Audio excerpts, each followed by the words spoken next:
Super ಆಗುತ್ತೆ ತಳಿ. Transport ಮಾತ್ರ ಒಳ್ಳೆ ಕಾಯಿ. ನಮ್ದು ಮಾರ್ಕೆಟ್ಗಿಂತ 2 ರೂಪಾಯಿ ಜಾಸ್ತಿ ತಗೊಂಡವ್ರೆ. ಏನಕ್ಕೆ ಸಿಂಜೆಂಟಾ ಸಿಂಬಾ ಅಂತ ಹೇಳಿ 2 ರೂಪಾಯಿ ಜಾಸ್ತಿ ಮಾಡೋರು ಟ್ರಾನ್ಸ್ಪೋರ್ಟ್ಗೆ. ಎಲ್ಲ ರೈತ ಬಂದವರು ನಮಸ್ಕಾರ. ನನ್ನ ಹೆಸರು ಮಂಜುಗೌಡ ಅಂತ, ಕುಣಿಗಲ್ ತಾಲೂಕು, ಕೊತ್ತಿಗೆರೆ ಹೋಬಳಿ, ಕೊತ್ತಿಗೆರೆ ಪಾಳ್ಯ.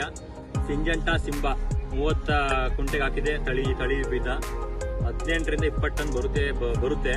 ಟೋಟಲ್ ಕಾಯಿ ಒಂದು 7 kg ಬರುತ್ತೆ ನೋಡಿ. ಸೈಜು 7 kg 7 kg ಬರುತ್ತೆ. ಕಾಯಿ ಸೂಪರ್ ಆಗಿ ಬಂದೈತೆ.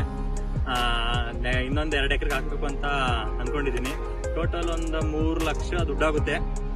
1 ಲಕ್ಷ ಖರ್ಚಾಗೈತೆ, 2 ಲಕ್ಷ ದುಡ್ಡು ಉಳಿಯುತ್ತೆ. ಇಲ್ಲಿ ಕಂಪ್ನಿಯಿಂದಾನೆ ಒಬ್ರು ಬರ್ತಾರೆ.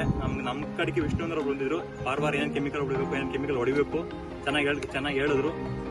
ಎಲ್ಲ ಚೆನ್ನಾಗಿ ಗೈಡ್ಲೈನ್ಸ್ ಚೆನ್ನಾಗಿ ಮಾಡ್ತಾರೆ ಎಲ್ಲ. ನಾನು ಇನ್ನೂ 2 ಎಕರೆ ರೆಡಿ ಮಾಡ್ತಾ ಇದ್ದೀನಿ. ಫಸ್ಟ್ 1 ಎಕರೆ ಹಾಕಿದ್ದೆ, ನೆಕ್ಸ್ಟ್ ಈಗ 1 ಎಕರೆ ಹಾಕಿದ್ದೀನಿ, ಇನ್ನು 2 ಎಕರೆ ಈಗ ಹಾಕ್ತಾ ಇದ್ದೀನಿ. ಎಲ್ಲ ರೈತರು ಬಂದು ಬರೀ 1 ಎಕರೆ ಹಾಕಿ ನೀವು ಟ್ರೈ ಮಾಡಿ, 1 ಎಕರೆ ಟ್ರೈ ಮಾಡಿ, ನೆಕ್ಸ್ಟ್ ಇವಾಗ ನೀವೇ ಟ್ರೈ ಮಾಡ್ತೀರಾ. ನಾನು ಸೂಪರ್ ಬೆಳೆ ಬಂದೈತೆ.